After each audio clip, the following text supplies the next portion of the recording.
আসসালামু আলাইকুম প্রিয় শিক্ষার্থীরা, আরেকটি নতুন ভিডিও নিয়ে তোমাদের সামনে হাজির হলাম। আমি মোহাম্মদ বিল্লাল সরকার, বর্তমানে পড়াশোনা করছি রাজশাহী বিশ্ববিদ্যালয়ে।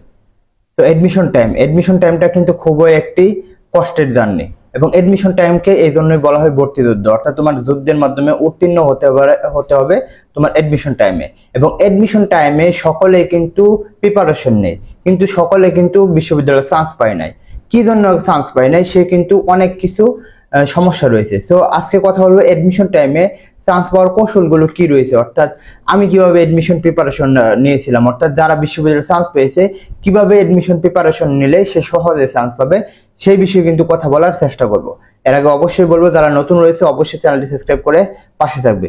আজকে আমাদের টপিকটা হচ্ছে এডমিশন টাইমে চান্স পাওয়ার কৌশলগুলো কি রয়েছে, সেটা ফার্স্ট টাইমার হোক বা সেকেন্ড টাইমার হোক। কারণ আমার সাথে কিন্তু অনেকজনের সেকেন্ড টাইম যুক্ত রয়েছে, তো তাদের জন্য কিন্তু এটা গুরুত্বপূর্ণ হবে। তো আমরা এখানে কয়েকটা বিষয় দেখবো। সেটা হচ্ছে, প্রথম যে বিষয়টা দেখবো, এডমিশন টাইমে আমরা তিন ধরনের স্টুডেন্ট দেখতে পারি, তিন ধরনের ছাত্রছাত্রী দেখতে পারে। কয় ধরনের? তিন ধরনের ছাত্রছাত্রী দেখতে পারে, যেটা তোমাদের সাথে মিলে যাবে। দেখো তো মিলে নাকি। প্রথম যে বিষয়টা হবে যে কিছু মানে স্টুডেন্ট রয়েছে যারা একেবারে প্রিপারেশন নেয় না, একেবারে পড়াশোনা করে না। তো তোমরা এটা জানো। আর কিছু আছে কি সব সময় প্রিপারেশন নেই। তোমাদের মধ্যে কয়েকজন বন্ধু দেখবে যে সারাদিনই প্রিপারেশন নেই, সারাদিনই পড়াশোনা করে। আর কিছু জন আছে কি পড়াশোনা মোটামুটি লেভেলের করে। এখানে যদি একটা সামারি করি, একটা হচ্ছে পড়াশোনা একদম করে না, আবার অনেকজন একেবারে মোটামুটি করে, আর অনেকজন বেশি করে। আমি যদি বলি যে সব সময় পড়ে, সে কি চান্স পাবে? 100% না, সে চান্স পাবে না। আবার যে মোটামুটি পড়ে, সে কিন্তু চান্স পেতে পারে। কিভাবে? এই যখন মোটামুটি বলতে কি বোঝানো হয়, সে প্রতিদিন মোটামুটি 6 থেকে 8 ঘন্টা প্রিপারেশন নেয়। আর যে একেবারে পড়ে না, তার কথা তো বাদ দিলাম, সে আর প্রিপারেশন নিলেও তার কিছু হবে না। যেখানে চান্স পাওয়ার কথাটা আসবে, লেভেলটা আসবে মোটামুটি পড়া এবং সবসময় প্রিপারেশন নেওয়া। তো যেটা হবে যে সেটা হচ্ছে যে যারা সবসময় প্রিপারেশন নেয় তাদের অনেক সময় মাথা ঢুকে না, বা অনেক সময় তারা প্রিপারেশন নিলেও তাদের মানে পড়া মনে থাকে না। এটাই স্বাভাবিক। যত তুমি বেশি প্রিপারেশন নেবে, এতে যে তোমার বিশ্ববিদ্যালয়ে চান্স হয়ে যাবে, এটা ভুল ধারণা। তুমি যদি সঠিক নিয়মে মোটামুটি বলতে 6 থেকে 8 ঘন্টা 10 ঘন্টা প্রিপারেশন নিতে পারো, এনাফ। কিন্তু এই মোটামুটির মধ্যে যেটা হতে হবে সেটা হচ্ছে যে তোমাকে কনসিস্টেন্সি রাখতে হবে। 8 থেকে 10 ঘন্টা নিয়ম অনুসারে পড়তে হবে। কি কি নিয়ম অনুসারে পড়তে হবে? তাহলে আমরা বলবো যে যারা মোটামুটি লেভেলের প্রিপারেশন নেয় তারা কিভাবে প্রিপারেশনটা নেবে। আমরা যারা সবসময় পড়ে তাদের তো আর কথা বলা নেই, তারা এমনিই ভালো। আর যারা মোটামুটি প্রিপারেশন নেয় তাদের নিয়ে আমি কথা বলার চেষ্টা করি। সেটা হচ্ছে যে একটা সুন্দর রুটিন করতে হবে, অর্থাৎ একটা সুন্দর রুটিন তোমরা করে ফেলো। যারা মোটামুটি প্রিপারেশন নিচ্ছ, অর্থাৎ মিডিয়াম লেভেলে, তাদের যেটা হবে একটা সুন্দর একটি রুটিন করে ফেলো এবং দেওয়ালে টাঙিয়ে দেও যে আমি এভাবে প্রিপারেশন নিব। তোমাকে যদি একটি উদাহরণ দিই, সেটা হচ্ছে বাংলা, ইংলিশ এবং জিকের উপর নিয়ে আমি যদি কথা বলি, যে আমি 8 ঘন্টার মধ্যে বাংলাকে 3 ঘন্টা পড়বো, ইংলিশকে 3 ঘন্টা পড়বো, জিকে কে আমি 2 ঘন্টা ফেলবো।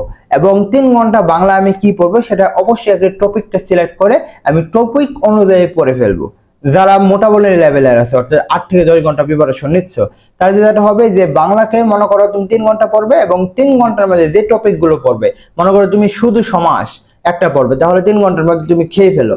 বা তুমি অন্য একটা ধ্বনি পড়লে, তাহলে তুমি 3 ঘন্টার মধ্যে খেয়ে ফেলতে হবে।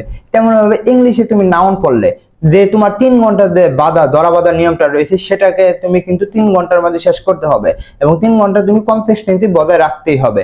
যেমন জিকের মনে করো বাংলাদেশ পার্টের একটা টপিক পড়লে, তো তোমাকে এই 2 ঘন্টার মধ্যে কিন্তু এটা শেষ করতে হবে। অর্থাৎ তোমার মেইন বিষয়টা হচ্ছে যে তোমাকে টপিক সিলেক্ট করে প্রতিদিনের রুটিন অনুযায়ী প্রিপারেশন নেওয়া, এবং তোমাকে এডমিশন টাইমে অবশ্যই রুটিনটা ফলো করে চলতে হবে। যদি রুটিন না ফলো করতে পারো ভাই, তুমি বিশ্ববিদ্যালয়ে চান্স পাওয়া আসলে সম্ভব না। তুমি আজকে এই টপিকটা পড়লে, মানে একটু পড়লে, মানে টার্গেট নিলে না যে আমি আজকে এই টপিকটা শেষ করব, এক পাতা পড়লে পরে বলতেছে না ভালো লাগতেছে না, আজকে প্রিপারেশন নিব না, তো আমি আজকে আর পড়বো না। এরকম যদি হয় ভাই, তোমার জন্য কিন্তু খুবই খুবই দুঃখ রয়েছে। তো এগুলোকে তুমি কিন্তু ওভারকাম করে কিন্তু প্রিপারেশনটা নিতে হবে। অর্থাৎ টপিক অনুযায়ী পড়বে, সময় অনুযায়ী পড়বে, রুটিন অনুযায়ী পড়বে। পরে যে বিষয়টা আছে সেটা হচ্ছে পড়াশোনার জন্য ভালো পরিবেশটা তৈরি করা। এটাই হচ্ছে খুবই একটি গুরুত্বপূর্ণ পাঠ। কি জন্য গুরুত্বপূর্ণ পাঠ?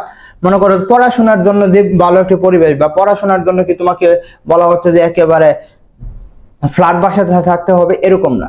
তোমার যে রুমটা রয়েছে, যেখানে তুমি প্রিপারেশনটা নাও, সেখানে তোমার একটু তুমি মানে সুন্দর করলে, অর্থাৎ মনে করো তোমার টিনের ঘর রয়েছে, তুমি টিন সামনে যে একটা থাকবে অর্থাৎ টেবিলের সামনে, ওটাকে তুমি একটু লাইটিং করে দিলে, একটু সাজিয়ে নিলে, সেরকম একটা পরিবেশ সৃষ্টি করো। তুমি একটা চেয়ার, ভালো একটি দামের চেয়ার কিনলে, একটা টেবিল কিনলে, দেখবে তোমার একটু ভালো লাগা কাজ করবে।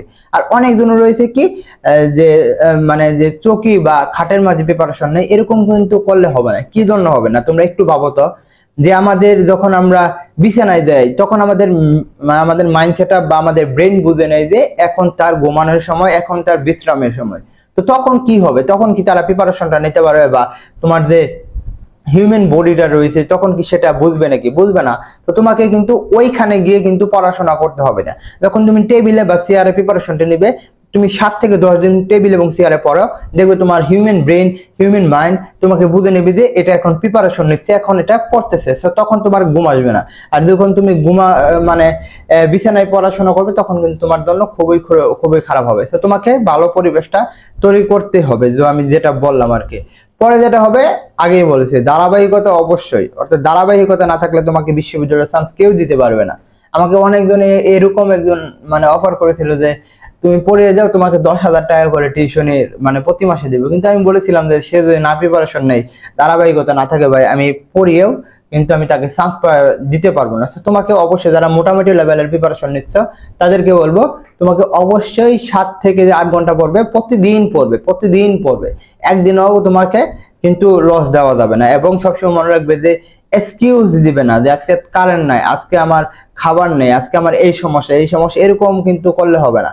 তো তোমাকে এই ধারাবাহিকতা রাখতে হবে। পরে যেটা কথা বলে সেটা হচ্ছে মাস্ট ডেইলি এক্সামটা দিতে হবে। অর্থাৎ তুমি যখন আজকে যেটা বলছিলাম যে বাংলা ইংলিশ জিকে পড়লে 3 ঘন্টা 2 ঘন্টা, এবং যে টপিকটা পড়লে মাস্ট রাত্রের মধ্যে সেটা পরীক্ষা দিয়ে দিবে। মাস্ট, আবার বলতে হবে, মাস্ট তুমি রাত্রের মধ্যে তোমার পরীক্ষাটা দিতে পারবে। এবং এই এক্সাম বেস কিন্তু আমাদের রয়েছে, যারা সেকেন্ড টাইমে রয়েছে তাদের জন্য কিন্তু অলরেডি এক্সাম বেস চলতেছে। তোমরা কমেন্ট বক্সে এবং ডিসক্রিপশন বক্সে যে হোয়াটসঅ্যাপ নাম্বারটা থাকবে সেখানে আমাদের নক দিবে, ইনশাআল্লাহ তোমাদের কিন্তু ভর্তি করিয়ে দেওয়া হবে সেখানে। অর্থাৎ যারা সেকেন্ড টাইমার রয়েছে এবং যারা ফার্স্ট টাইমার রয়েছে তারাও এখানে নক দিবে। তো আশা করি এই বিষয়গুলো যদি তোমরা মনে রাখতে পারো, ইনশাআল্লাহ তোমাদের জন্য ভালো হবে। পরে যে বিষয়টা আসে সেটা হচ্ছে আমাদের একটি অ্যাডমিশন প্রাইভেট প্রোগ্রাম শুরু হতে যাচ্ছে। সেখানে বাংলা 25টি, ইংলিশ 25টি এবং প্রবলেম সলভ 10টি ক্লাস থাকবে 1200 টাকা, এবং এখানে 60টি এক্সাম কিন্তু তোমরা ফ্রিতে দিতে পারবে। এই যে এখানে দেখো হোয়াটসঅ্যাপ নাম্বারটা দেওয়া রয়েছে। তো আশা করি তোমরা বুঝতে পারছো। তোমাদের জন্য শুভকামনা, এবং বলবো অবশ্যই চ্যানেলটি সাবস্ক্রাইব করে পাশে থাকবে। এই বলে আমি শেষ করছি। আসসালামু আলাইকুম।